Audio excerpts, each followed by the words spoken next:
Good morning, and we just to let you know we are on live stream now, so people are watching us. Thank you for attending, and welcome to this Landlord Services Advisory Board meeting. So if we, as normal, go around the room, and if you could just give your name and where you're from, so that those on online, if there are any, will know who's speaking. Thank you. So we'll start with Jackie. Janet Crowe, Janet, right, co-portfolio holder for housing. Morning, everybody. I'm Alex Foster and I'm Service Improvement Officer at Waverley Borough Council. Good morning, everyone. I'm Nathan Thurlis and I'm the Interim Head of Housing. Good morning. I'm Tracy Morgan, Housing Operations and Welfare Manager.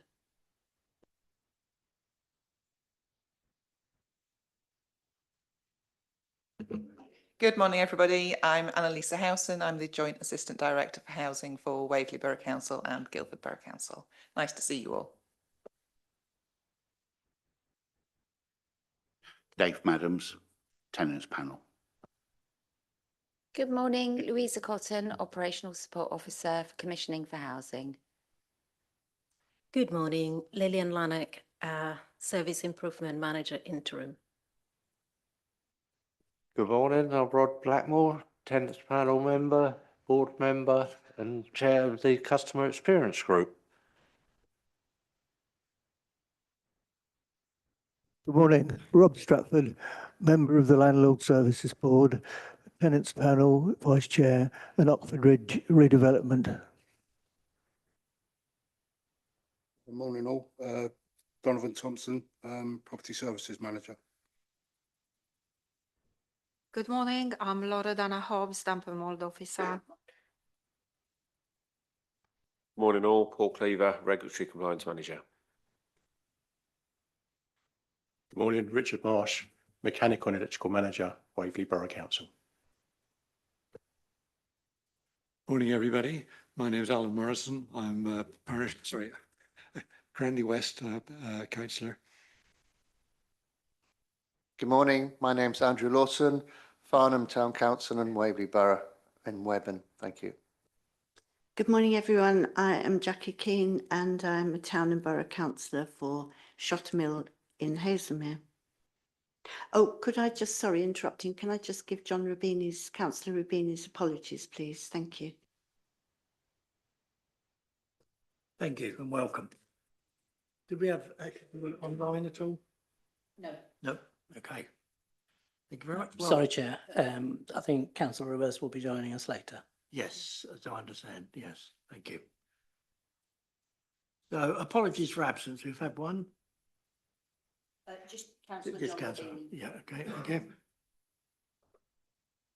And notes from the previous meeting that were circulated.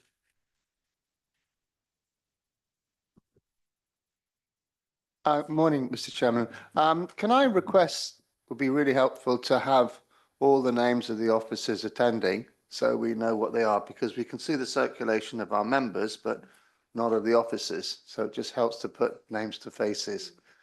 That would be really helpful. I don't know whether you could just put it on the screen at the beginning of the presentation so we can, it just helps us understand who does what. Thank you.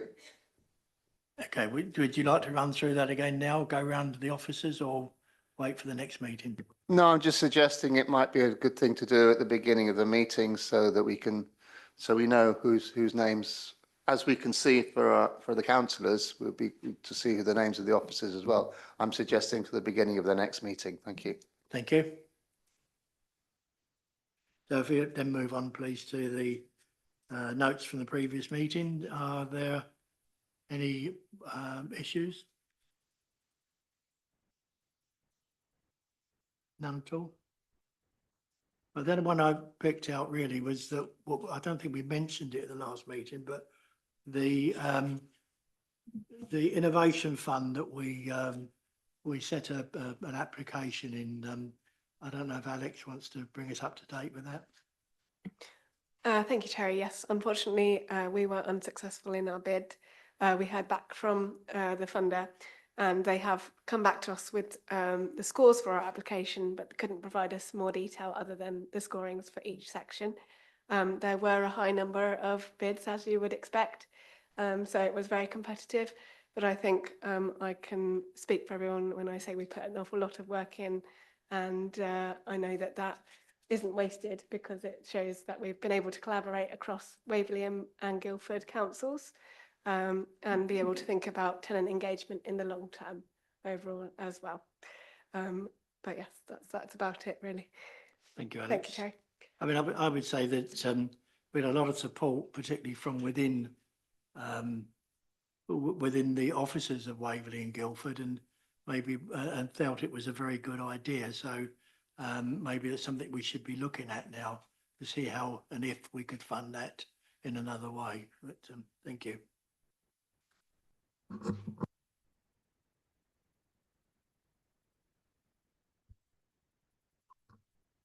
Would you like to join us up here, or are you going to? Oh, no. That's very nice. Apologies for the interruption.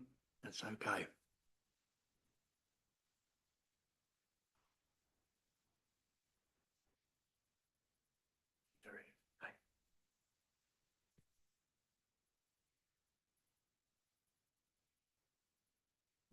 So do we have any declarations of interest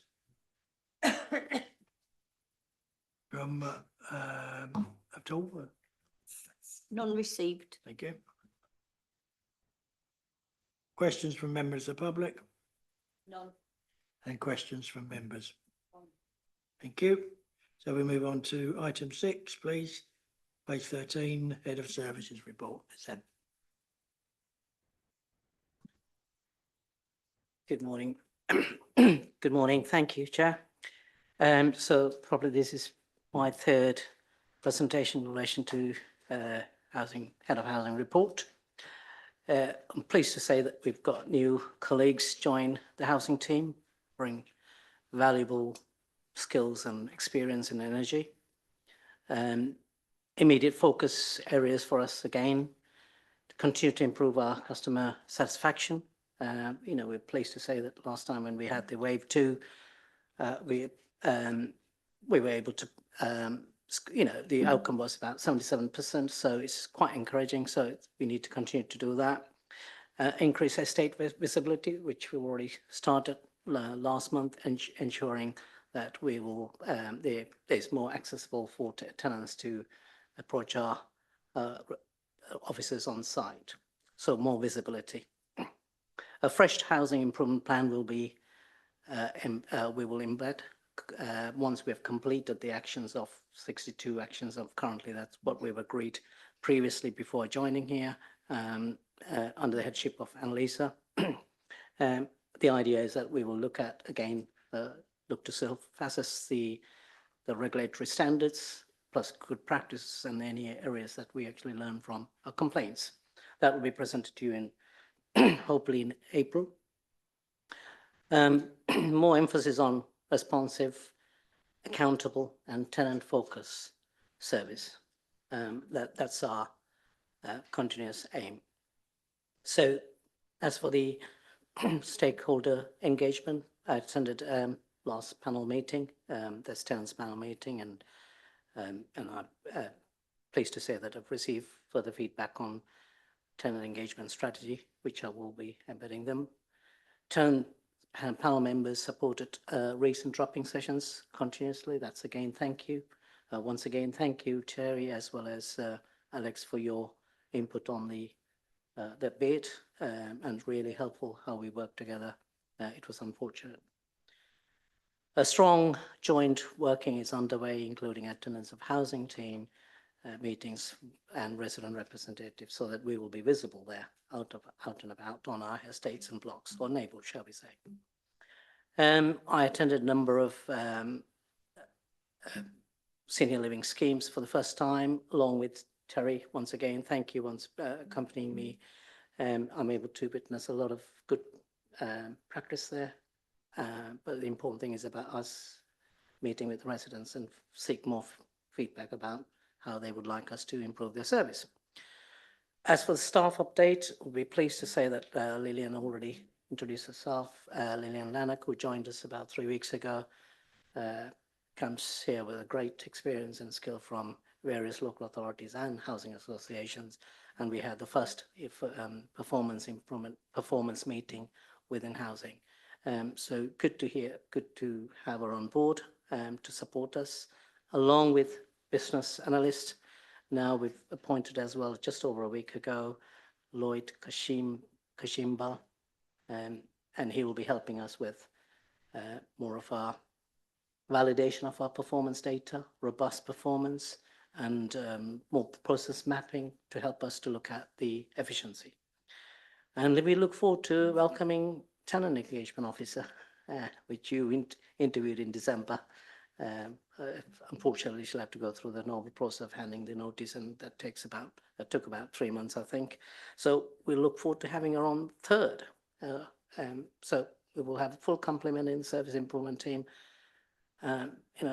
We can focus more on the future.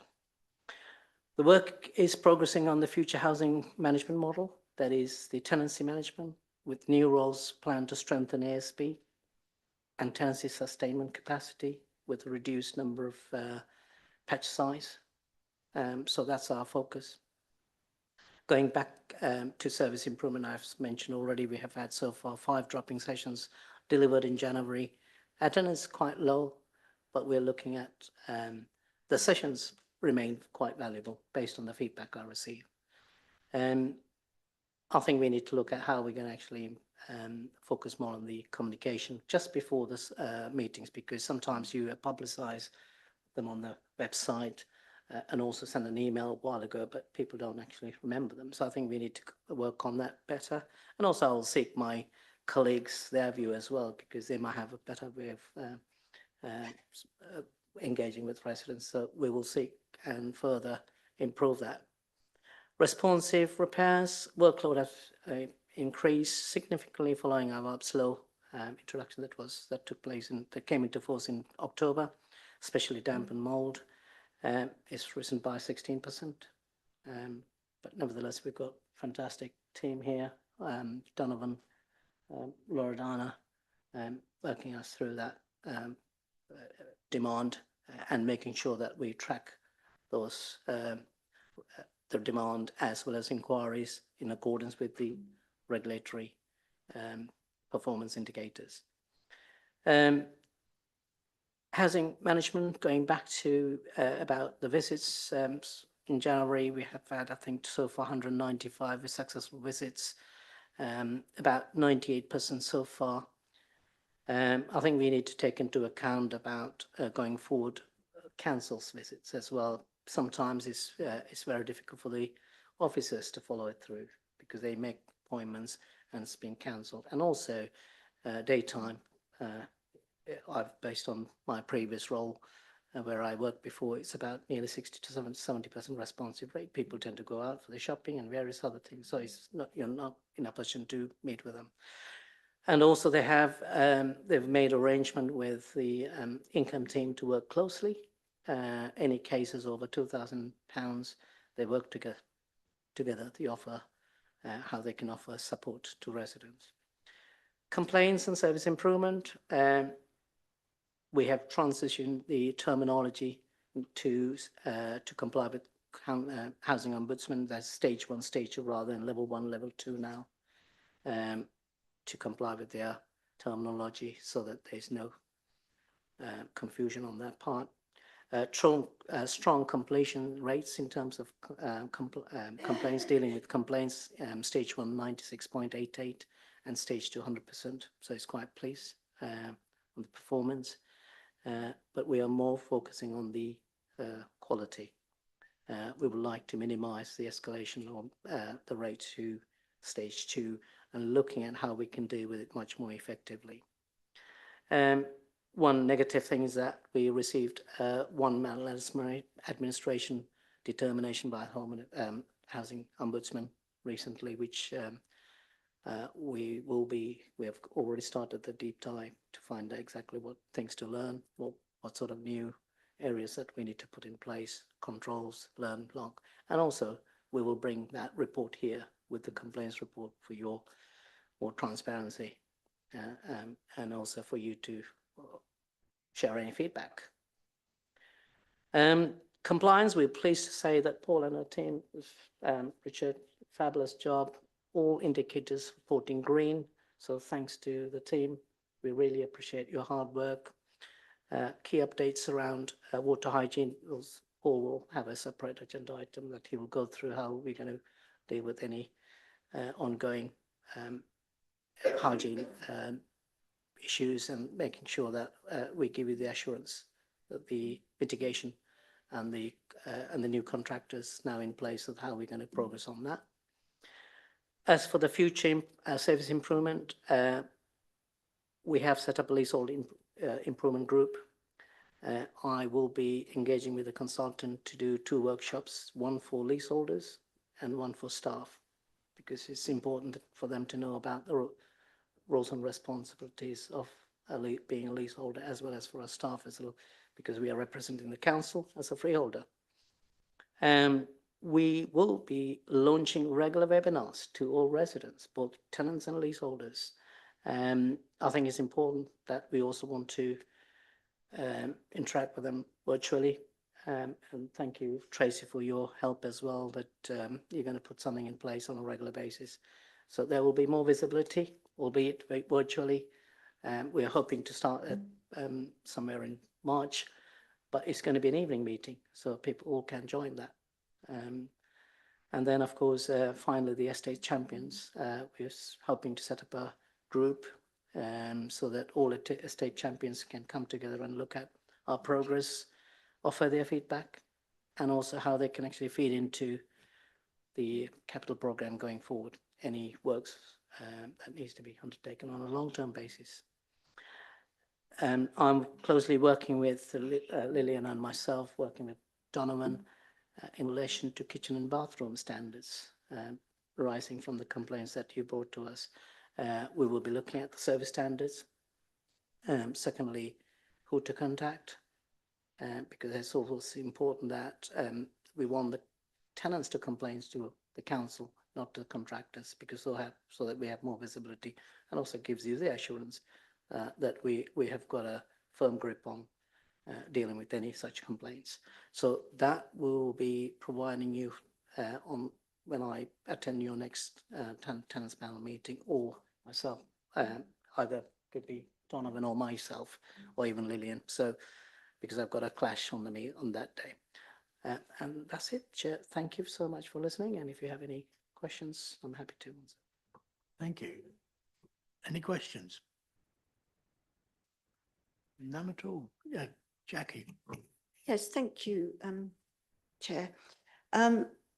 Last night at full council, one councillor said that it was regrettable that we hadn't had property inspections for years. Now, we know that we do have inspections, and I'm sure Annalisa will provide us with that, but it seems very sad in a way that some councillors don't realise what the Landlord Board does and the degree of work that's done with this Landlord Board, and they don't understand that they do inspections.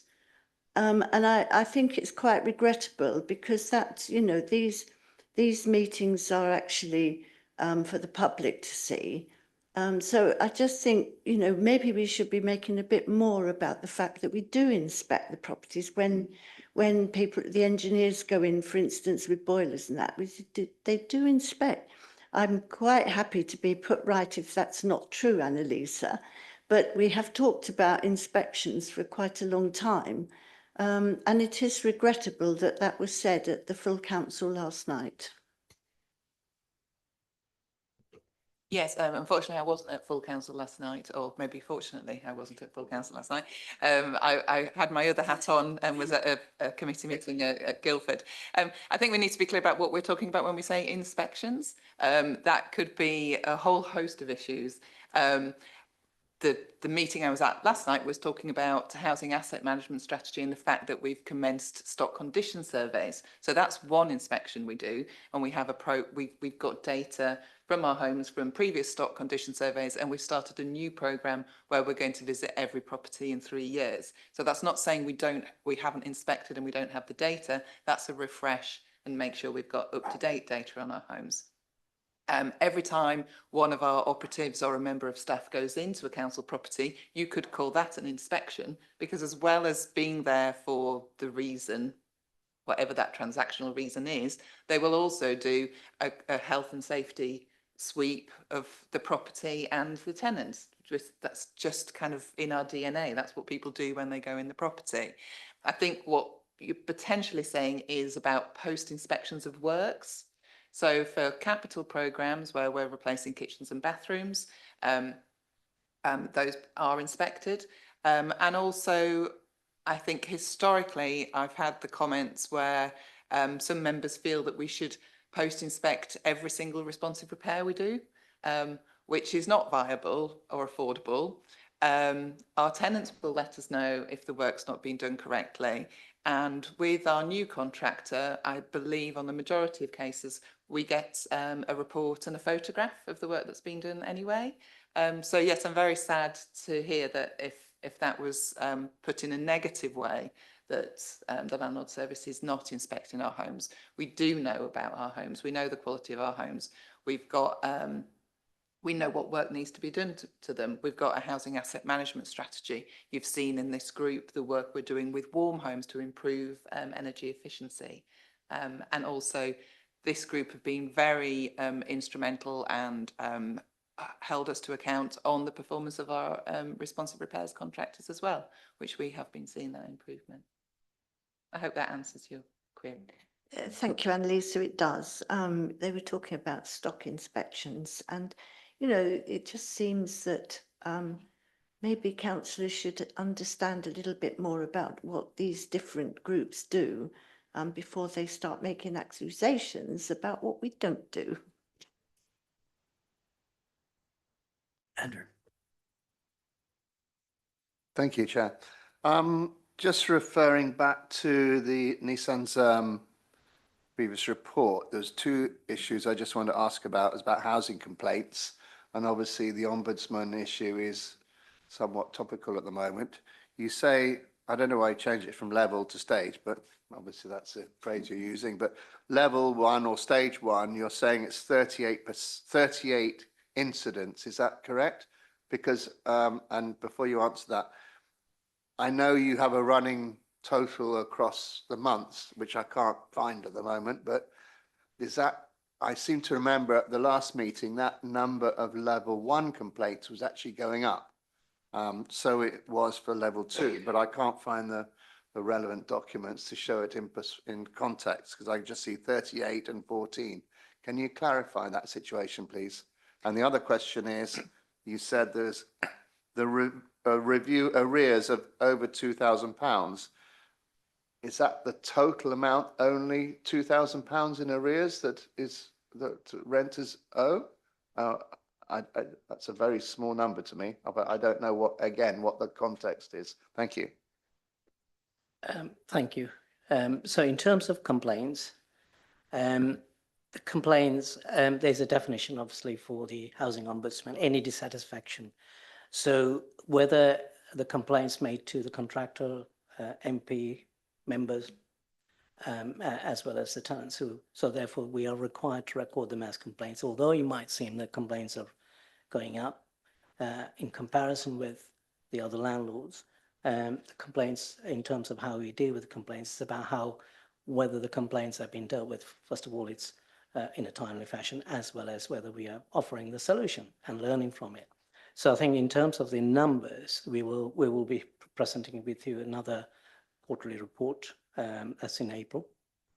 So we'll have the whole annual quarterly report together with comparative reports for previous years as well, comparative figures, which you'll be able to see whether they're, in terms of the trend. But presumably you can tell me how are they doing, just top of head? Because 38, I seem to think, is a higher number than the previous numbers, as are 14, but I can't remember.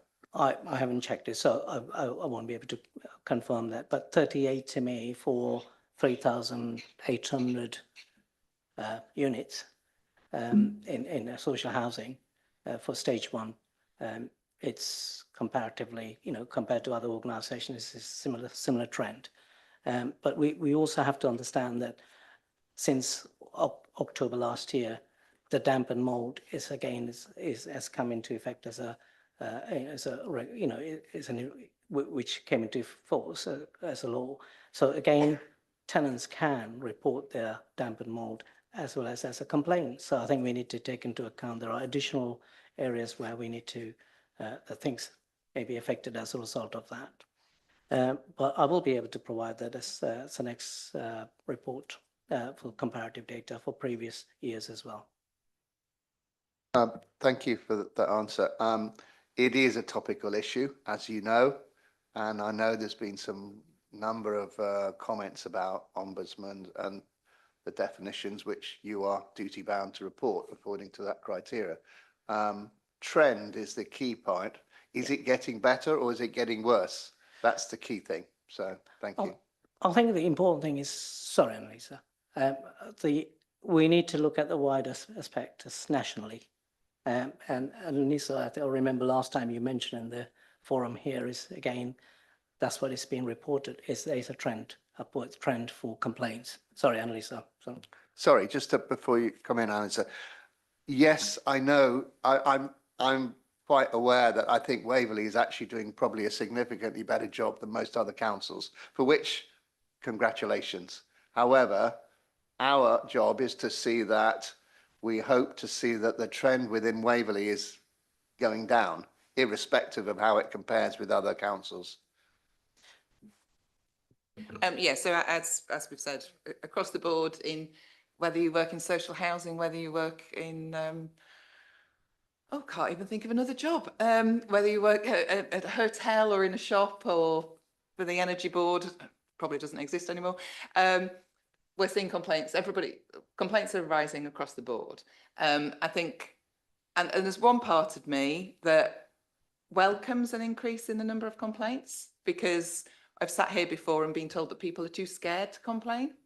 So I want to make sure that we're open and transparent, and I think I was criticised for saying we welcome complaints, but I want to know what's going wrong. We can sit here, write policies and procedures and trust the teams to get on with it. We need to know what that experience is for somebody who's having one of our services. So nationally, there's an increase in complaints across the board, and we have seen that. I think for us, the focus should be and is on making sure we address those complaints and then don't become a level 2 or a stage 2 complaint. So people want to tell us when we've done wrong, sorry, apologise, fix it, sort it out. That's what we want to do. And then monitoring the trends and the themes of those things, then that informs our improvement plan. So we can say, well, we've seen that we had 20 widgets go wrong in this case. Let's make sure that widget doesn't go wrong next month. And that's what we need to focus on. So the numbers, the level 1 case numbers going up, I think is not too much of an issue, but it's if the proportion of level 2 is going up as well, that's where I'll be concerned. And then the other thing to say is with the tenant satisfaction measures, we within this board have been very focused on the tenant insight, tenant satisfaction measures. But when it comes to the end of the year, we will also have to report on the number of complaints per 1,000 properties. And that's what's reported to the regulator of social housing. And that's when we can do that benchmarking exercise as well. Yes, Jackie. Is this a good point? I'm not quite sure whether to ask now or later. To ask how Williams are now doing, because obviously complaints are across the board with different things, but I wasn't at the last meeting, so I just wondered how Williams are, whether their operations are better now, because there was so many complaints about Williams, and we put such a lot of effort into trying to get Williams to be better with communications and what have you. Has that improved?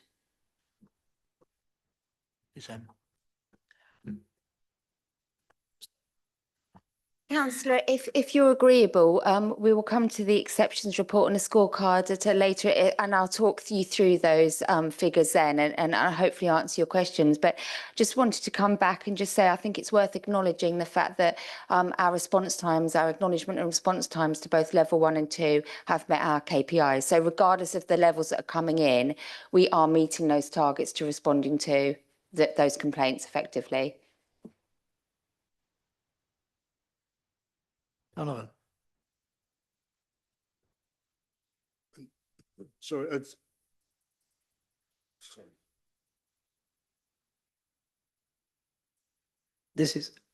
Thank you. In terms of arrears, this is where we are picking up those who owe us the £2,000 arrears particularly. So tenants who owe us £2,000 in rent. So that for tenancy management and income team to work together and offer the support that they need. In terms of eviction, the last 2 years, I believe, is only 2. I think last year we didn't have any eviction at all. So in terms of support to residents is the more focus, preventing.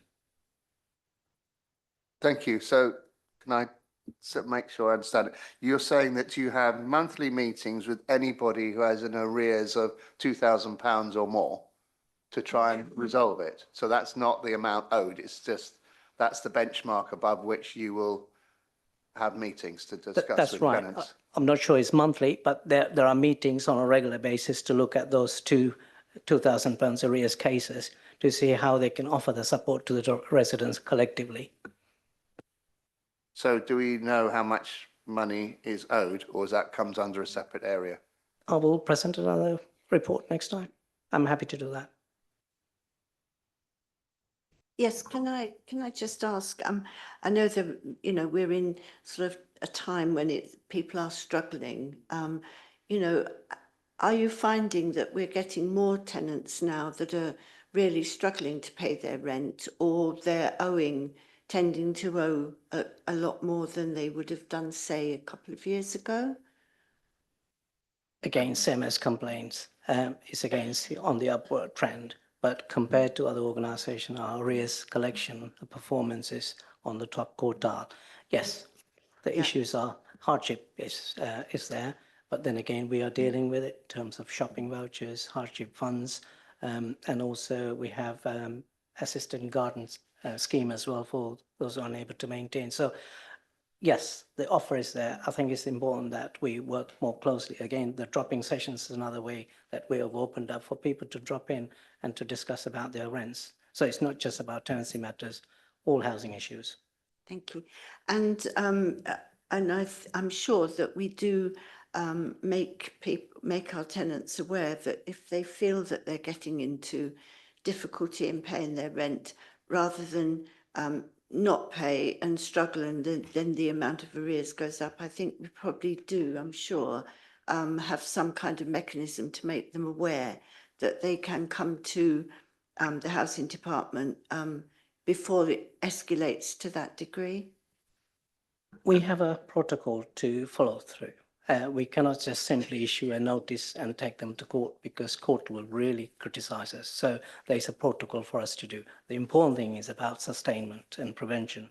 So the prevention is about early stages where you engage with the residents. If they're unable to pay, you enter into a payment arrangement that they don't fail. So that's the most important thing. So as for the council that I've seen here, I was head of income in another council, but there's a lot of prevention work is currently going on, and they are able to approach our officers to be able to seek help. I think that's the most important. It's about dealing with can't pay in a way that you can deal with it sympathetically. Thank you. If we can now move on, I'm sure that Liz Ann will be happy to take further questions away from this meeting if necessary. Thank you. The only thing I would say is that maybe we should be looking at our profile and what we and the issues that we address, and let councillors know out of this circle more, if it's not done now. I'm sorry, I missed that. It was really that raising the profile of the work that we do as a panel, as a board, Because it appears that some councillors don't know. Yeah, absolutely. I think, you know, one of the commitments of the board was to do an annual report back to executive about the work of the board and what outcomes you've achieved. I think what you could do is make sure that that's circulated across all members as well. But I think, as we know with communications, as I've spoken about when communicating with residents, is unless it's of importance to you at the time you're told it, you might not necessarily absorb it. But I think it's, you know, as councillors, you can continue to mention the Landlord Services Advisory Board in the work that you do. We do talk about it at overview scrutiny as well, and it's making that awareness. Thank you. So as we move on to items, sorry. Donovan, if you could make it quick, we're Yes, sorry. I just on. wanted to go back to Councillor Keane's question on how Ian Williams is performing. And it's just to say that we've been tracking customer satisfaction since 2022. And we had a presentation earlier on last week of the overall trend of their performance. And it has been a gradual improvement. And that is a collective effort. It's not just Ian Williams, it's the people in the repairs team who on a weekly basis look at all of the issues and try to resolve things. So yes, it's steady upward trend. And just a little bit of feedback from tenants, they would agree with that. It started to improve. So we thank you. So item 7, rationale for the rent increase. Annalise, I believe. Thank you. So at the last meeting, we reviewed the HRA budget, which I think was agreed at council last night. Yes. The board were concerned about the 4.8% rent increase and wanted to have a look at what a 3.8% increase might look like, and also raise the question about the future of the housing revenue account and the future of tenants as we move in towards LGR. I apologise the paper wasn't able to be circulated in advance, and we have tabled it today. I'll just take you through some of the highlights, and I'm happy to answer any questions, or you can come back to me at a later date. And I think actually we should put on the forward plan that we come back and have a conversation about local government reorganisation, as things are moving at pace now, and we're starting to understand what's going to happen. So the paper's full of some stats for you. You know about the fact that we've got a 30-year HRA business plan. We want to maximise our income to make sure that that's robust and healthy and can fund the works we need to do. The Regulator of Social Housing gave us a 10-year rent settlement for all social housing landlords, allowing us to increase the rent at CPI +1. And I think generally the expectation is that everybody will do that to make sure that we can invest in our homes and keep them at a good quality and deliver good services to residents as well. If the rent increase were lower at 3.8%, that would reduce the 30-year business plan by £12 million, which would have a significant impact in what we were able to do to invest and improve our homes. The report on page 3 kind of gives an illustration that if we lost that 12 million out of the business plan, that would equate to around 400 bathrooms, 400 kitchens and 280 new roofs. So it's a significant impact. Wanted to give you some assurance, and we've started to speak about it already today, about our rent collection team. We have a really strong record in firm but fair rent collection. Over the last 2 years, we've maintained the target of 1.4% of current rent arrears as a percentage of the total amount of money due in. At the end of January, there were 963 tenants in arrears, but the majority of them owe less than £500. And as Naysan said, the team have a very proactive and engaged relationship with tenants who are struggling with their rent. We give money advice, we make referrals and signposts, and we will only make realistic repayment plans. Always makes me smile a little bit when I speak to the rent account manager and she said, oh, somebody told me they're going to repay their arrears by £100 a week. And she said, and I asked them, how are they going to do that? And then we agree for £5 a week or something like that. So really making realistic payment plans. And as we alluded to, we are top quartile performance in rent collection. So if we're saying we're around 1.4%, the average is 2.56.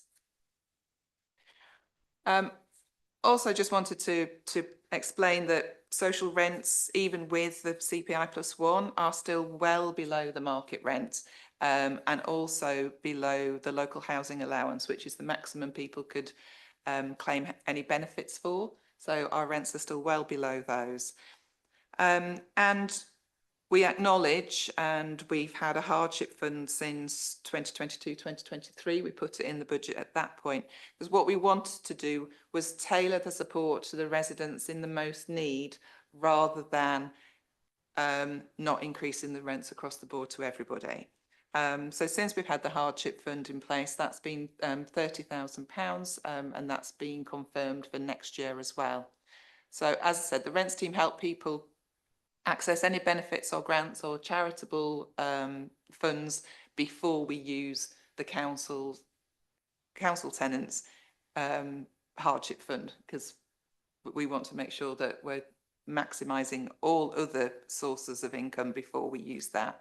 But since then, this year we've spent around £7,000, and last year we spent £28,500.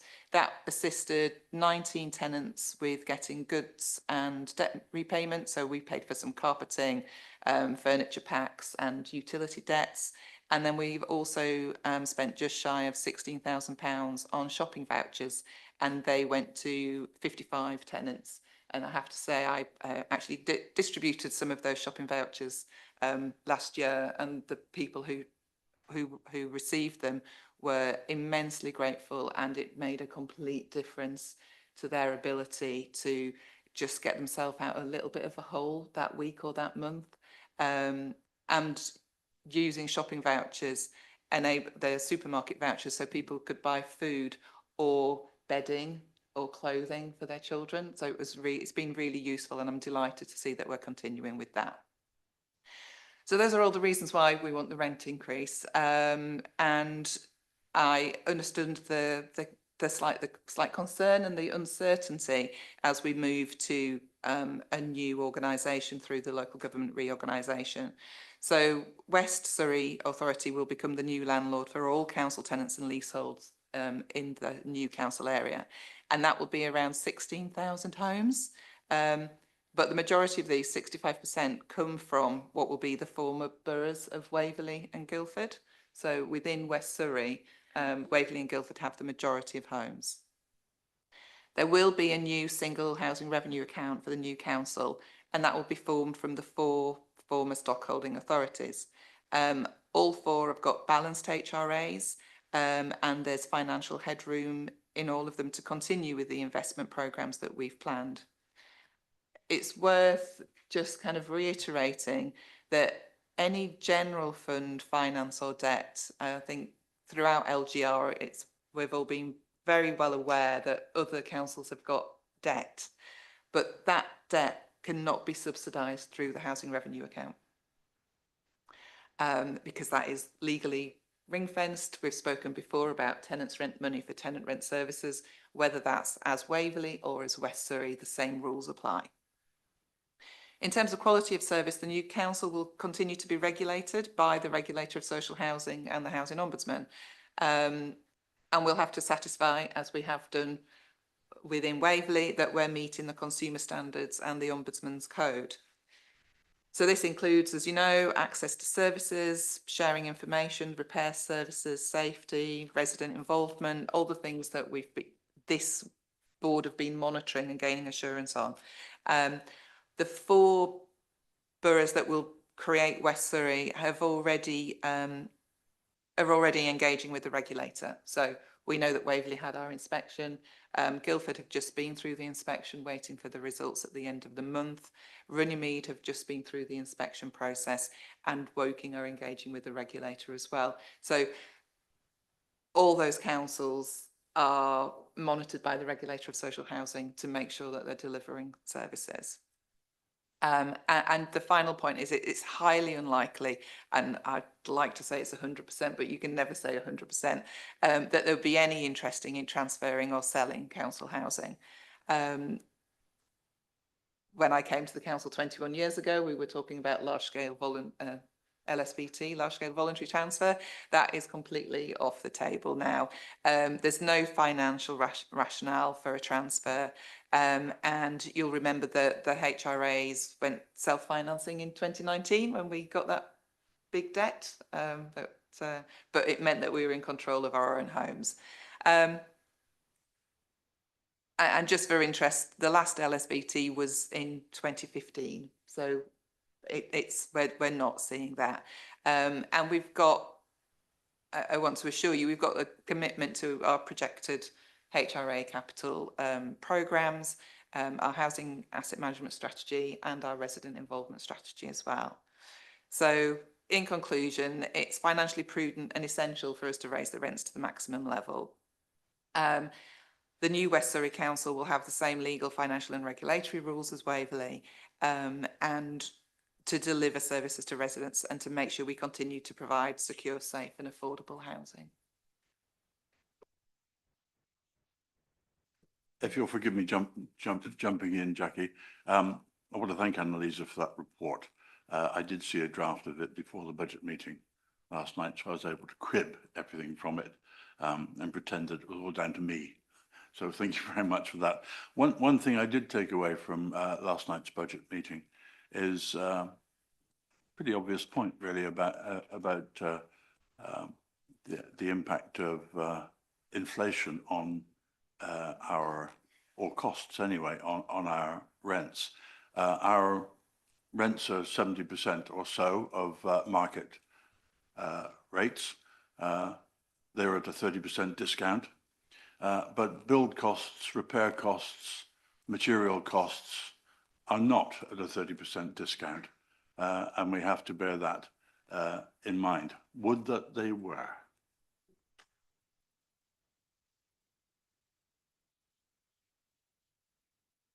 Yes, thank you very much. I think that's very reassuring. I hope it is anyway for people.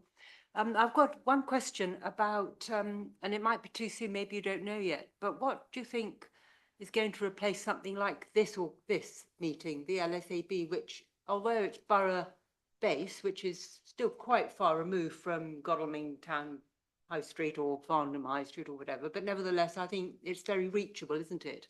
It still feels quite local. What do you think? Is there anything at all in the pipeline as to what could replace that? Because, you know, a sort of whole unitary LSAB is going to feel pretty remote, I think, from quite a lot of us. Yeah, I mean, there are a lot of unknowns. If I am in place moving forward, I think, you know, Waverley, we have a C2 judgment from the regulator. They commended us on the Landlord Services Advisory Board. We all know its purpose and how successful it's been. So I will absolutely be lobbying, and I hope the members would be as well, to continue in some form. At the moment, until we know who's going to be running the new council, so make sure everybody's registered to vote. If you live in Surrey for May, make sure we get those. Make sure we get the vote. I was at a session the other day, and we were talking about LGR, and I think for me, I have to focus on. I've got lots of concerns. What concerns can I control? And I can control what we're doing now and how we are best placed moving forward, and how we're continuing with our improvement plan to be a C1 organisation. What can I influence? I'm not leading any of the implementation work stream groups that have been set up for LGR, but I have been asked to attend as a subject matter expert. So I will be sharing all your views, taking advice from my teams around what the future needs to look at. So from now until the 1st of April, the implementation team are looking at transferring, so to be ready for the 1st of April. We're not talking about transformation anyway, we're talking about transferring. So all the things that we do will need to be transferred into the new organisation. When it comes to what Landlord Services Advisory Board might look like, we've got a similar housing operation board at Guildford that followed the model of the Landlord Services Advisory Board. And the tenant engagement group at Guildford have been working, as we heard, with the tenant involvement group at Waverley. So I think going forward, I think we can continue with that collaboration. And as we move into a bigger organisation, we've got a good model of tenant engagement, which should be adopted. It might be flexed and changed a little bit for other good practice, but we continue with that. And I fully expect there, because it's such a large area, like a housing association, we'll have area-based interest groups, which will then feed into a bigger board. But that's not set in stone until we know who the political, oh, sorry, my brain's not working, who's elected to the new council, and then who the chief executive is and who the senior management team are. They're all unknown, but what we can influence is what we're doing now and how we can make sure we're best placed moving forward. And I think, you know, the strength of our regulatory judgment and the work we've done shows that actually Waverley should have a very loud voice in those conversations about the future of housing. Thank you. Yes, thank you, and Lisa, that's a really good report. Janet's already asked the question I had, or one of the questions I had about the landlord board, because I think it's vital that we keep this board, because there's so much work done within it, and certainly working with our tenants, you know, that's how we get our information, and the work we do is very important. Second one I have is, when I go around the supermarket or wherever, I often get asked, and especially recently, by some of the tenants, they're extremely worried about what is going to happen when the new board comes in and so on. Will it affect their rents? Will it affect their homes? Are we actually going to put any information out to all the tenants, possibly in one of our newsletters, about what is happening so far as you know? Because I think it's so unfair that the tenants are really in the dark at the moment, and it's their homes. So I think that's something that we need to be working on quite soon.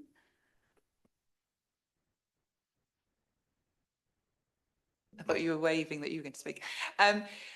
Yes, I think it's tenants, it's councillors, it's members of staff. LGR is a great unknown for all of us.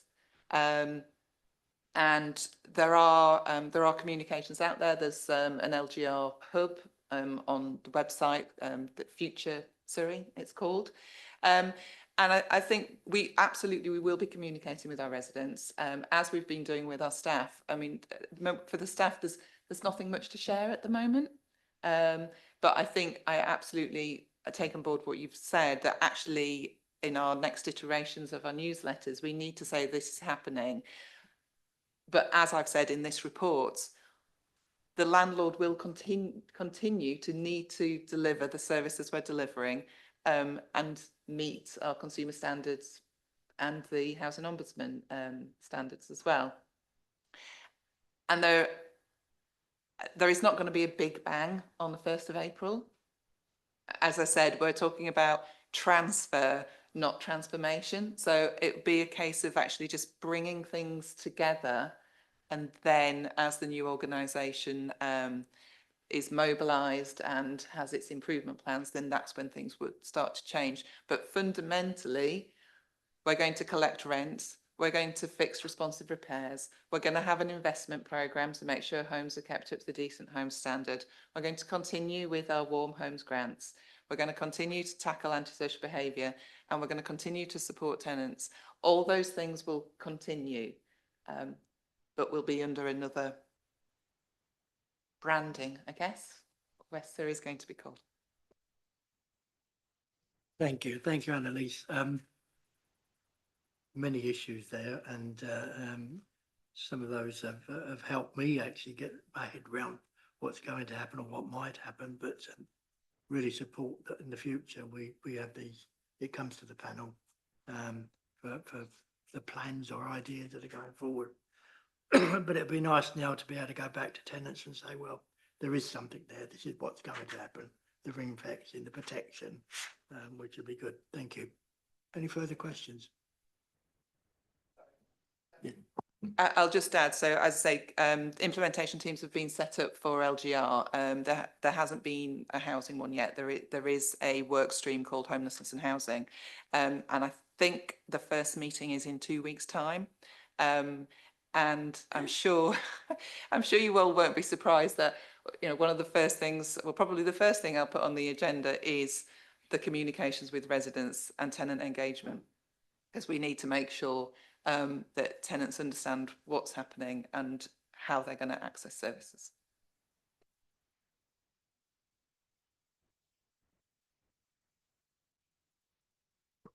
Thank you very much. So at item 8 now, please, landlord services performance, the scorecard.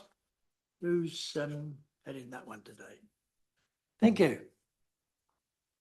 Hi, well, we've talked a lot about performance today, and I don't want to miss another opportunity to say we've had some exceptional performance indicator results this month from the compliance team, which I think is absolutely testament to the hard work and dedication of the compliance team, and also the robust processes in place now. So I think well done, and let's keep up with that. So the main areas just to draw your attention to today are responsive repairs, voids and rents.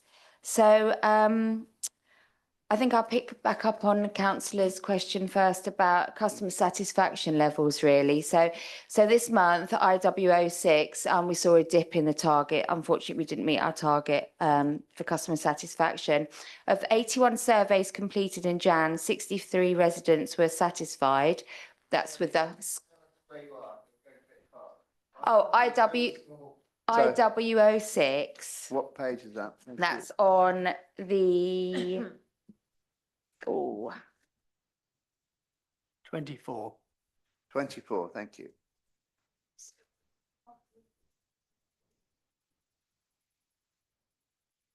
I think so. It should be on the exceptions report as well. There's the exceptions report in a pack which looks like that. So just as a reminder, when we went through the review of the KPIs and what we're going to report to you, we'll provide the dashboard of all the KPIs, but which you can ask questions on and ask to come back to next meetings. But the focus was for us to give an explanation on where we're not meeting the targets, and that's the exceptions report. So that's the majority of the time we'll be spending on is looking at the exceptions report. Yeah, happy. Okay, so IW06, that's the customer satisfaction KPI. So there were 81 surveys completed in Jan, 63 residents were satisfied, and that's achieving scores of 4 to 5. 18 expressed some level of dissatisfaction with scores 1 to 3, and only 7 surveys triggered the hot alerts, that's with the scores of 1 to 2. The main reason for low scores related to works not being completed, though in several cases this was due to tenants referring to issues linked to other jobs, not the one being surveyed. So there's always a story behind those perceptions. You know, it's very much about the individual customer satisfaction perception. So again, the team are working really closely with the review of each individual case and responding to and improving as we go along. Generally, overall responsive repairs performance, just for January, I think as Donovan has said, you know, that the sort of trend has been continuing to improve overall, but for January, there were some dips where we didn't meet the targets. From the first time since June 25, the percentage of non-emergency responsive repairs were completed within 28 calendar days has shown a dip and can be attributed to a higher level of granted extensions of time. Now, those are around where, for example, parts are not available or residents are unable to grant us access. They might be at work, not able to be present. So the percentage of respondents reporting satisfaction with their most recent repair completed by interims also fell short of this target in January. Now, we've looked at sort of the justification for these. We really want to understand the story here and addressing that. So January was impacted by a higher level of work in progress. And just to put that in some kind of context, there were 925 non-emergency repairs completed. 130 exceeded the 28-day target, largely due to agreed extensions of time. Many were legitimate, as I say, with tenant access issues, tenants requesting different dates, and the Christmas period. So I think it's also worth mentioning the resource impact as well around January with festive period, non-working days, staff unavailability, etc.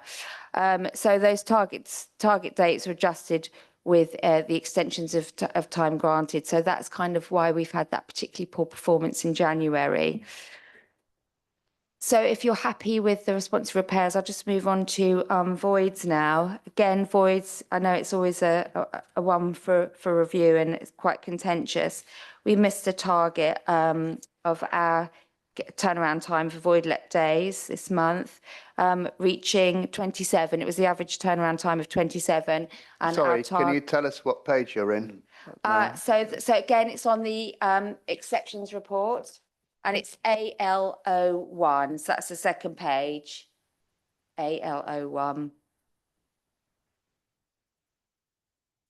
Okay, so our target is 25 days and the average achieved turnaround was 27 days. So again, we're looking at the process here. How can we improve that key-to-key time? And we're looking to move to any day sign-up and avoid handover process for Williams subject to IT capabilities. This removes the previous single-day constraints, reduces delays and improves overall workflow, efficiency and performance, so getting people into homes quicker. And then if you're happy to move on, we'll pick up on, and again, we've talked about it already, but about the current tenant arrears as a percentage of the total estimated gross debt. That's TSO1, the last indicator on that page. Again, the target was not met there. And we've talked about it, I remember we did it at last month's meeting. Generally, this is in line with sector trends. And we have seen a seasonal dip in performance.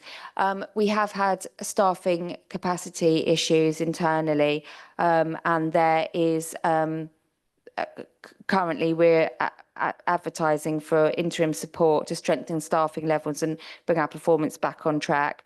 And I know Annalise has talked about how we work with our residents about their arrears and what support we've got there in place to make sure that we're maximising our return. So that's it for the exceptions report. If there's any questions, please. Just one sort of related question to all of this. What actually constitutes an emergency repair and non-emergency? Who actually decides on that, which category it falls into? Don, am I happy to let you lead? So an emergency repair is where there's either risk to the resident or the loss of major service or facility. And so that then requires us to attend ideally within 2 hours or within a 24-hour period, because it sometimes rolls over to out of hours. But that's really, it's like, is there risk, significant risk of harm? And yeah, well, what is this defined? So the call will come in to say, all of my lights are out, I have no electricity. And that then triggers an emergency. Or I've got water pouring through the ceiling and we can't stay anymore. Or we've got sewage backing up into the property. And again, that presents a major health hazard. So anything of that nature would be classed as an emergency. Oh, sorry, and then so that call comes in, and once those points are triggered, then we raise the order as an emergency. So the resident will report that to us, and we know, right, okay, this is an emergency. So then we raise that to any one of our contractors. The reason I asked that is I had a case a few months ago where an 87-year-old tenant rang me on a Sunday afternoon to say that he had done the washing up and the water, when he had sort of unplugged the sink, it just went all over the floor. And when he contacted Waverley, they said, well, it's, you know, the earliest we can do it is Thursday, and this was Sunday afternoon. The following day, he rang again, because I said to try again, you know. So he did it on the Monday morning, and he got the same response. I then rang and got through to somebody who said, it's not an emergency. And I said, she said, but let me just check with Ian Williams. And she went through to them. She came back and said, no, it's Thursday's the earliest we can do it. I said, can I talk to Ian Williams? And they put me through to a guy called Leon in a call centre, who I thought was completely bored from the way he sort of answered the phone. But he could not be more brilliant, because as soon as I said the gentleman's 87, I hadn't even got to the fact he got a dodgy hip and all the rest of it, which actually had been explained to Waverley Borough Council. And I have to say, Ian Williams was superb, because two hours later, they were there and assessed the situation. And within 3 hours from my getting involved, they had actually done the repair job. So it's just occasionally, I know, you know, it's not Ian. I've been very critical of Ian Williams, as all of us have here. But, you know, sometimes I think they really, you know, they've improved dramatically with the 3 years I've been in this group. But I was just wondering how we actually decide, because when you're getting a telephone call, it must be very, very difficult for the person at Waverley Borough Council to decide what is actually an emergency. I can understand water coming through a ceiling, obviously an emergency, but when you've got the predicament of an 87-year-old man who is got a dodgy hip, had a cane, and can't, when he gets down on the floor, can't get back up. Yeah. And I think it's very, very difficult for Waverley Borough Council to make that decision sometimes.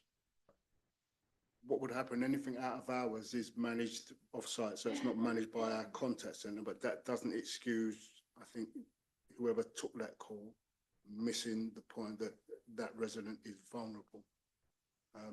And there's a judgment call to be made. Yeah, we do. So maybe we can get the address and I can try and look into it after the point. But I think, you know, it's a really important point that we need to not miss that there's something exceptional needed.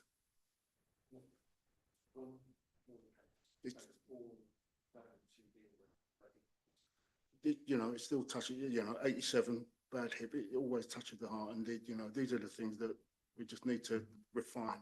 So, but point taken, yes, it's one of many. Thank you.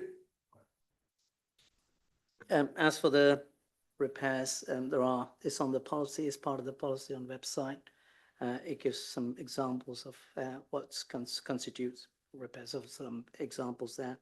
Major structural damage, a water leak that can't be contained, a total loss of electricity, and so on and so forth. Quite a few in there. But the important thing is we need to make sure the contact centres know about it and they log it correctly. Probably should close this down and not interfere, but I think the thing to say is that yes, we've got a very clear definition of what emergency is. So for somebody in their 20s, that I didn't quite hear the whole thing, but for somebody in their 20s or 30s, that probably wouldn't be an emergency. But the fact that he was of that age, and that's why we're trying to collate and get better data about our residents so we can tailor our services better to their needs. And so I think as we do with damp and mould, when we see whether there's any vulnerabilities or children in the property, we need to make sure that our call handlers, as well as triaging the job, are actually triaging the vulnerability of the person in the home as well. Although I've sort of been a bit negative in the last sort of couple of minutes, I would sort of say that in the last 3 years since joining this group, the performance of Ian Williams has definitely, in my opinion, gone up dramatically. I think the reporting we actually do now each month just emphasises the improvements we're making. There's very little, it's actually sort of in red boxes now. It's nearly all green. I think it's an incredible improvement. So well done, all of you. Thank you. Any further questions on this subject? No, thank you. Can I just mention that we shouldn't really be giving out staff's full names because we are in public view. So if you could just restrict that, please. If we can move on to item 10, damp and mould. Here we go. Anybody want to pick that up? Yes.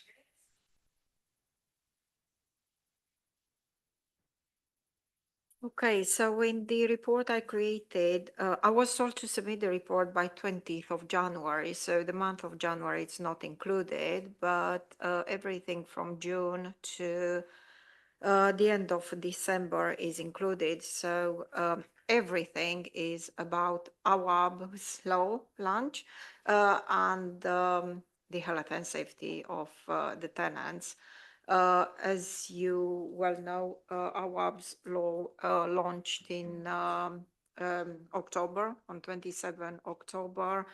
At the same time, we launched a new damp mold condensation case management system, which shows an increase of number in November 2025. And it's not because we have more necessarily more damp mold and condensation cases compared to the previous year, but there is definitely more awareness and better communication and engagement with the tenants.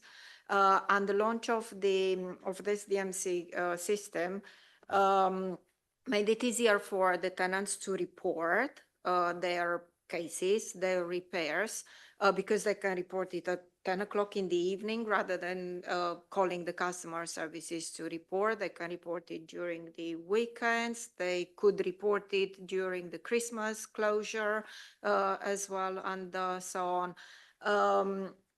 If you look at my report, there was an increase. So November 2025, the month after the launch of AWAB's law, had an increase of 307% cases, which is, I mean, 300% is a lot, but in numbers, just to compare numbers, in November 2024, we had 27 cases.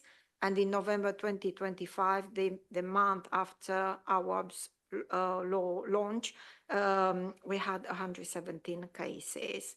So as I said, it doesn't mean that we have more damp and mold, but there is more awareness. The tenants know how to report, the tenants know who to contact, and also they know what to do post-reporting as well.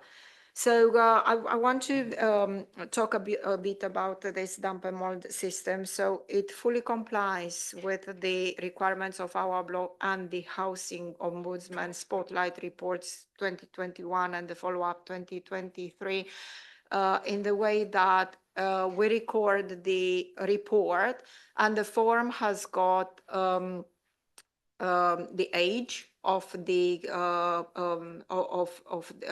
tenant, or not necessarily of the tenant that reports, of the occupants in the property, because this helps us with the triage, to triage the cases into emergency or significant. So anything is under 16 or over 65. We also have health conditions, a lot of health conditions in the form that can trigger, again, emergency. And most of them are related to respiratory health conditions, which are related to damp mold and condensation, but also other health conditions like mental health, which are recognized by AWAB's law, or yes, pregnancy, newborn baby, cancer, and so on, or low immunity system. And all of this trigger the emergency or significant cases.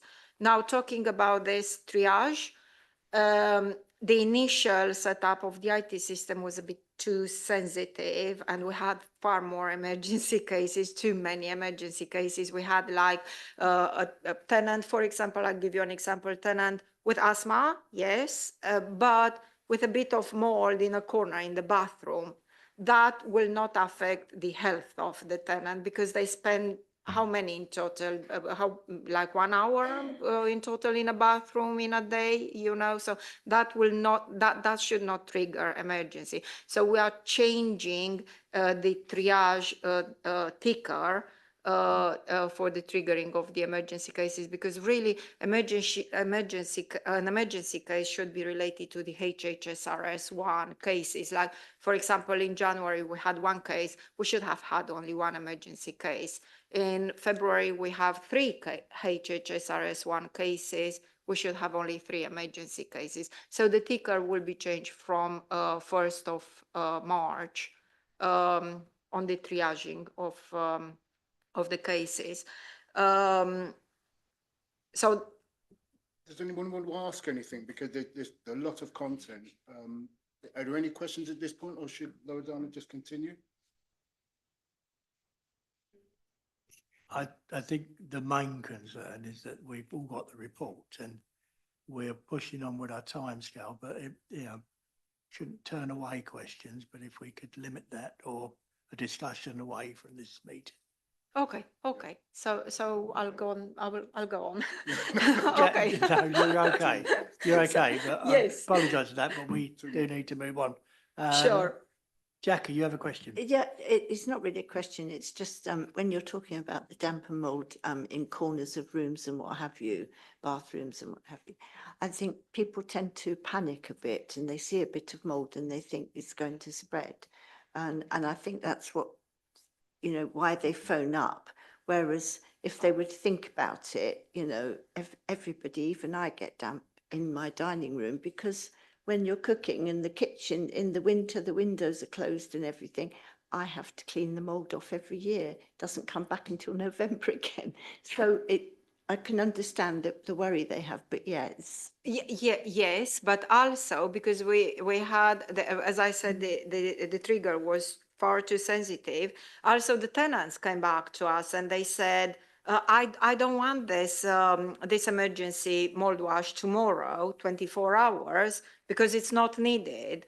So that's 95% of them. So yeah, I do have the mold in that corner or behind the toilet, but it can wait. I don't, they said it. And when the customer services say, okay, you'll have the mold wash today or tomorrow, 24 hours, they actually say, I don't want it in 24 hours. And some of them give me a date. Can you book it on this particular date? And some of them, they requested in January, first week of March for an emergency mold wash. There you go.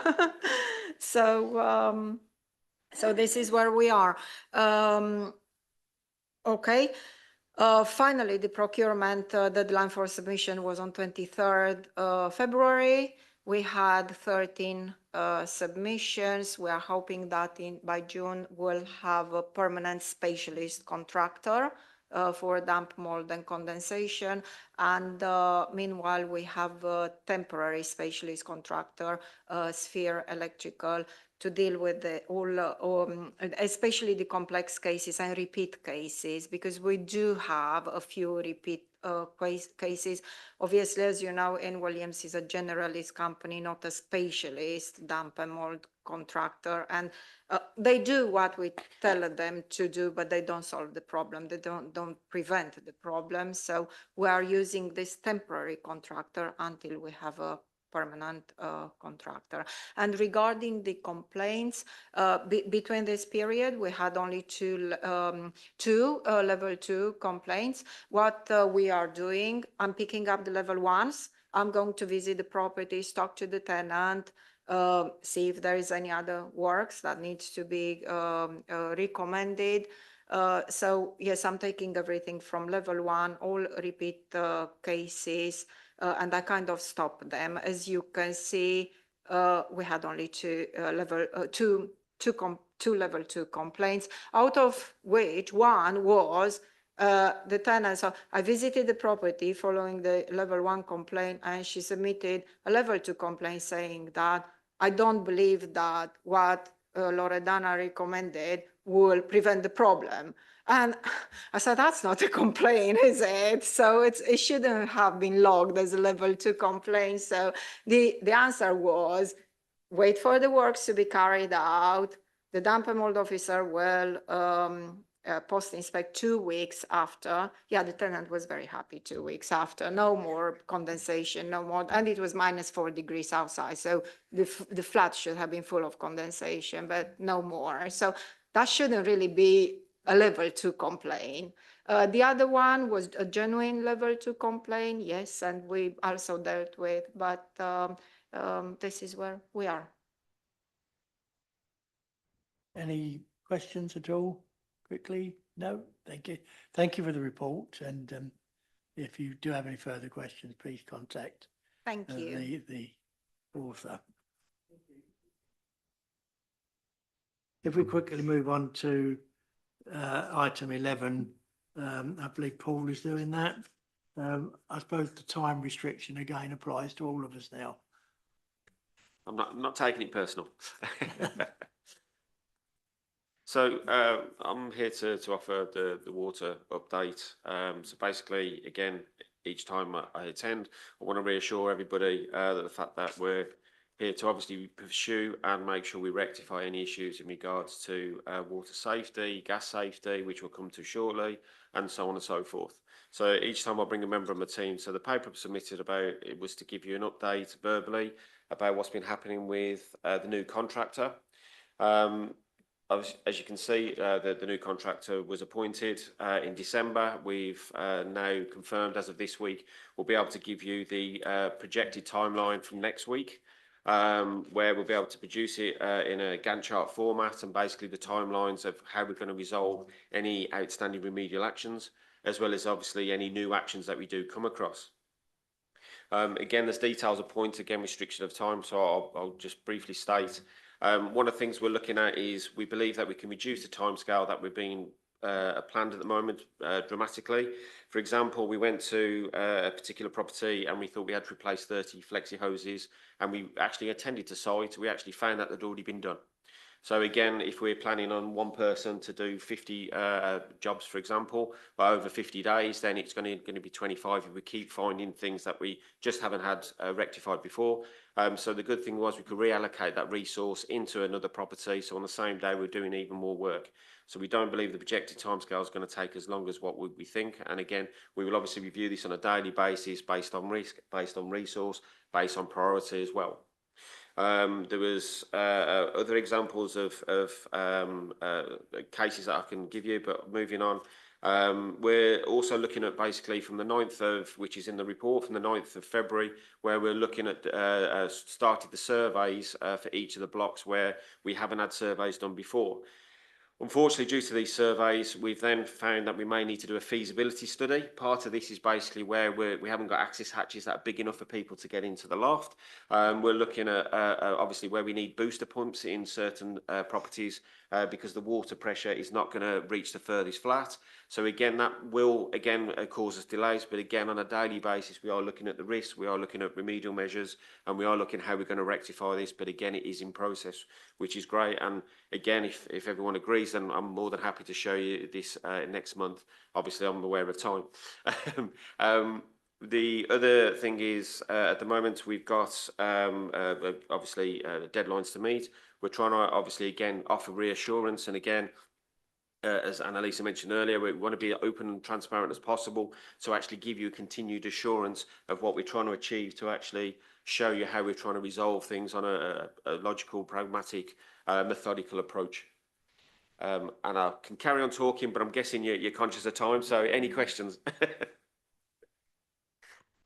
Any? No, thank you. Oh, sorry, Ali. Sorry, just to say, I know we're short on time, but I think it's important that we've committed to come back monthly to give updates on the progress of the actions we're taking on the overdue water actions. So thank you for the report, and I think we just need to make sure that we make sure it's on the agenda moving forward. Now we'll go to item 12, and I believe that to be Richard.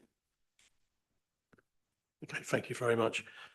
So I'm conscious that we are running out of time and I've got a lot of introduction, but if I just, for those of you who are not aware, Smith and Byford are our gas contractor, and I am the responsible person. I manage the gas contract for Waverley Borough Council. So Smith and Byford were given the contract or awarded the contract back in September 2024 on a 3-year basis with a 1+1 extension if required afterwards. So they're required to ensure gas safety compliance throughout our domestic properties and throughout our commercial properties as well. And along with that, provide service repairs, emergency response, record keeping, certification and resident communication.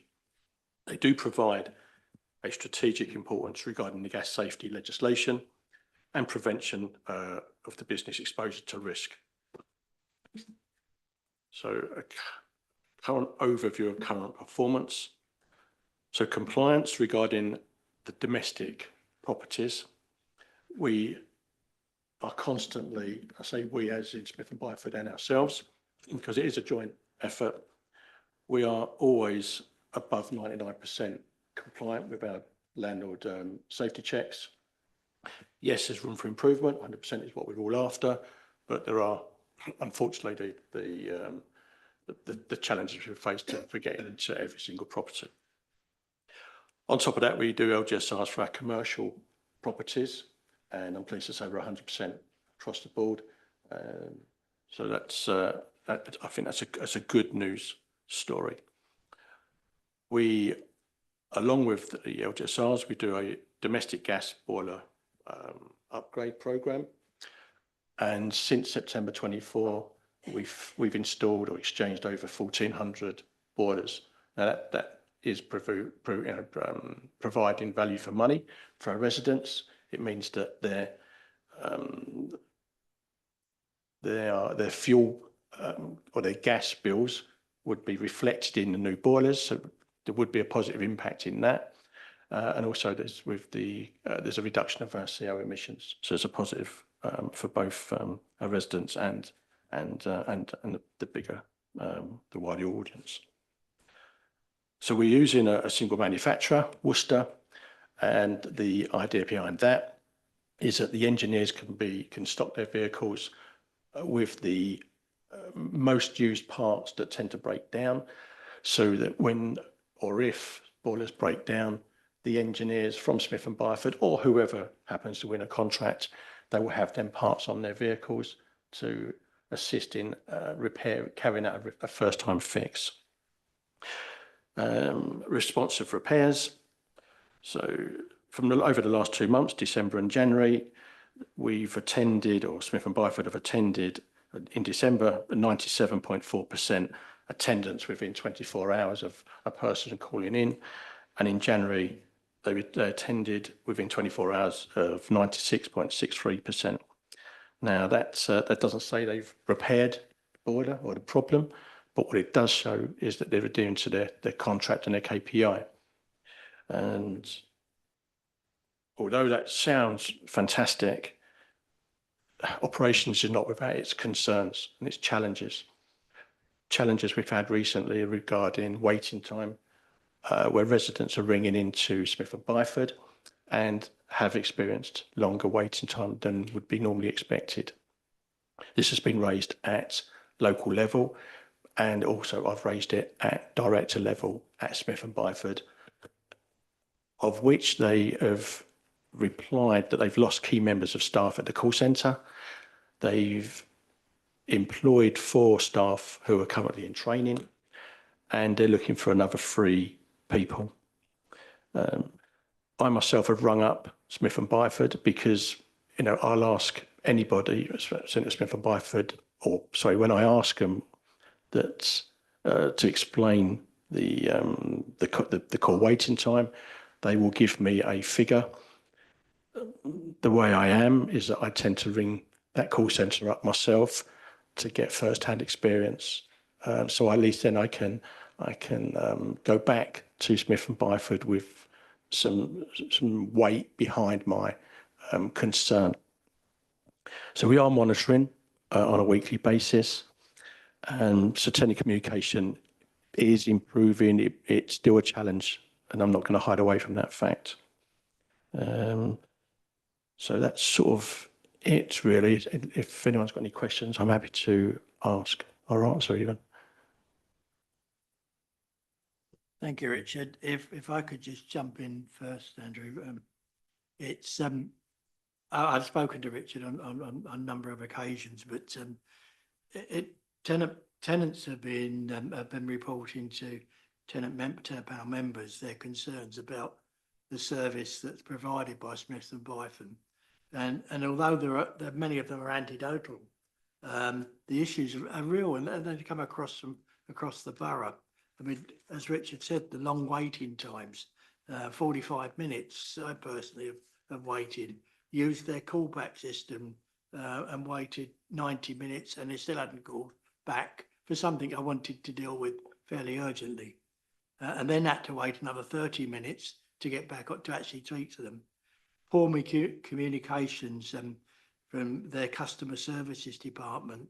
And it really feels that when you phone them, and other tenants have said this, that we're a bit of a nuisance, you know, keep phoning them.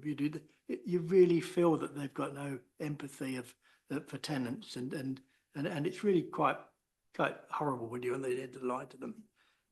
They failed to fulfil their notification process. They say that they will let the tenant know the day before, confirm the appointment. They're not doing that. And others have mentioned, and I've witnessed that myself, where you ask for a call from the operative that he's on his way. They say, no, we don't do that. Well, their process says they do. And they've said at the meetings they do. Failures to manage their own appointment systems with and not turning up or turning up late, or even missed appointments that you get a call maybe late in the day at 5 o'clock to say, we can't make today. Well, you're lucky if you get that call. You probably got to phone them the next day and find out where they are. And one tenant, following several delays, stated in a phone call that she made to me that she hated being a council tenant, and that she was so frustrated with the system that she really wanted to go out and pay for it herself to get it done, which is not good. We shouldn't be putting tenants in that. And I know we shouldn't probably look at other information from elsewhere, but if you go on to Trustpilot and review Smith and Bytham, and I won't read the whole statement, but it says most reviewers were let down by their experience overall. Customers frequently encountered issues with the service provided, and it mentions about the customer services. It mentions about long delays in getting concerning heating and water issues, and being unresolved over long periods. And I'm not suggesting that that's happening to us, but people are reporting this to Trustpilot, and although they say there are some positive methods, the overall sentiment points to a considered negative experience regarding the company service, their customer service, and their ability to address the core issues. So I think it's saying what we're saying as tenants, that there is a real problem and we need to be looking at what is actually going on. And I know that we've had the discussion earlier on about Ian Williams, where we put a lot of effort in, officers particularly, on raising their performance. We don't get that information from Smith and Bytham particularly. And I personally have been told that when I couldn't make an appointment, well, don't worry, we'll leave it there. We'll turn up. If you're not there, we'll mark it as a missed appointment. Well, that's not a missed appointment. I've told them I can't be there. There's no missed appointment. There was no appointment to be missed. So I really think we've got to start to look at what they're doing as an organisation. But I then open the floor to anybody else that wants to mention anything. So with Andrew thinking of that first, yeah? Yeah, sure. Thank you, Chairman. Terry, you sort of rather stole my thunder, actually, because I was basically going to say, you and all your team have worked so hard on Ian Williams on trying to get his service levels up, and you have quite a lot of detailed statistics now, and I know you're all working really hard on it. Thank you for your introduction, but you've given us no statistics at all. I don't have any clue really where you are. I know you're saying you're trying to see how to improve, but then Terry said a whole lot of stuff which you've just said, which is obviously very close to your heart, and you get a lot of personal feedback on that, which sort of sends the highlight to me. We've got a serious issue here, and if we're not even able to produce statistics about what's been achieved in terms of attendances, in terms of waiting times, poor communication and everything else, then we'll have to find an objective solution to this and try and put some statistics in very quick. Now, maybe you already got that in hand, but the fact that I haven't had any statistics apart from what you indicated suggests that the problem is not great, and Terry has just confirmed it. So I'm hoping to get some encouragement that it's being controlled. Thank you. So thank you very much for that. You do paint a dark picture, but it may not be as dark as it appears. It may be perception, because I don't get the number of complaints that I would expect from what you have just mentioned in your feedback. The Smith and Byford do have a callback function. I have used it, and yes, I've waited too, hence why we are already addressing the issue of the waiting time with Smith and Byford. As I said, not just at local level, but at their director level. But as I say, it may be perception because I don't get the complaints. But what I must emphasise is that we are over 99% compliant with our LGSRs with domestic. We are 100%, and I will give them next meeting. We are, we've exchanged a huge amount of boilers. We're compliant with our duties under the gas safety regs. There's no HSE concerns. We have an external auditor that carries out independent audits on the works that have been carried out by Smith and Byford, and there's no red flags. So it may, and I do appreciate what you've taken on board, or what you've said, but it may be a poor perception rather than an actual. Thank you, Chair. I think you forwarded me the complaint. I'm investigating that. So let's wait until we bring that report to the tenants panel. One of the things that it will be helpful that people are being, anonymity doesn't help us, because that's the only way we can actually investigate. Even previous occasion about a kitchen and bathroom, two residents complained about it, but they didn't want to come forward.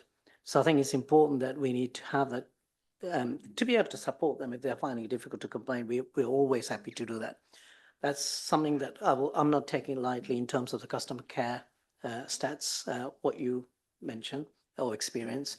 TLF, we have extended that survey for them to undertake that. So you will have an independent validation about the experience. Those who have actually had that when they've undertaken the survey. So we will bring that next time. And also, I believe that we will be requesting Smith and Byford to come here next time for a presentation, but we will be prescriptive exactly what you would like them to give you information about, and you're more than welcome to challenge. In addition to that, I've asked Tracy to make mystery calls. So whether we will test ourselves. And yes, thank you for that. And we have started to work together on this anyway. But I take the point you say it's perception, but then it is our view that we're the customer. So we're looking, that's how we perceive the service that's being provided. And if you read the report on Trustpilot, there are lots of other people that are nothing to do with this council. Well, I presume they're not, that are nothing to do with this council, have a similar perception of what's going on. Yeah, so obviously, you know, this is not the information I want to hear. I don't want to hear that people feel that they shouldn't be a council tenant or that they're getting a service that's not appropriate because they feel there's a negative perception of them. I think it's great to say that we've invited Smith and Byford in. I remember when Smith and Byford started the contract, it was very positive. There was a really positive engagement and they're delivering a good service. I know that they were exploring different ways for people to get in contact as well, really pushing for people to use QR codes to make appointments. So it would be interesting to see from them about the take-up of that, because that might also have an impact on their call handling. I think it's important to recognise that the team have got monthly contract management meetings with Smith and Byford where we raise these issues. And as Richard said, he's escalated it beyond that meeting as well. So we are taking steps to work with them and improve. Take on board your point about statistics. They're kind of a little bit buried in that big score sheet. So I think for the next time, if Smith and Byford are coming, we could just have a couple of key indicators around Smith and Byford.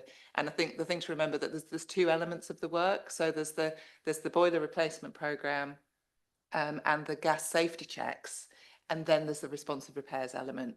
So we need to make sure that we identify the differences between that and absolutely feel that we should bring it back as more of a whole so you can get that full picture of the service they're delivering, the tenant's perception and the tenant's satisfaction, and perception is something we want to change, and we've seen that through our TSMs. We are getting an increase in overall satisfaction, and if we're seeing a dip in an area, then we want to get on it, as you say, and make sure we're tackling it and working through the issues. So thank you for raising it. Thank you. And I think the point is made, unless we've got anything urgent, because we are sort of well over time, but and a bit unfair on the next two subjects. But if you've got something quick to say, Andrew. I just want to thank Annalisa and her team to take that on board. My worry is the word perception, which is the word you raised. A perception suggests that some people think it's one thing and some people think it's another. And actually, statistics is fact. And as long as you both agree what is statistically accurate, then perception doesn't come into it. So I hope we'll get to there. Thank you.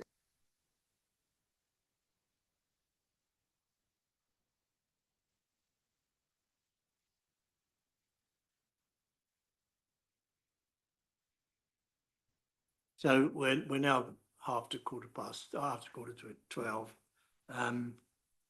Yes. Is there any objection to us taking the remaining two reports to the next meeting? And are there any decisions that we need to make? I don't think there are there? They're information reports, I believe. You happy with that? Yeah, we're okay. So we'll close this meeting now then at 11:40, whatever it's 7. And our next meeting is the 26th of March. And thank you very much for all of you attending and your participation. Thank you. Thanks, Terry.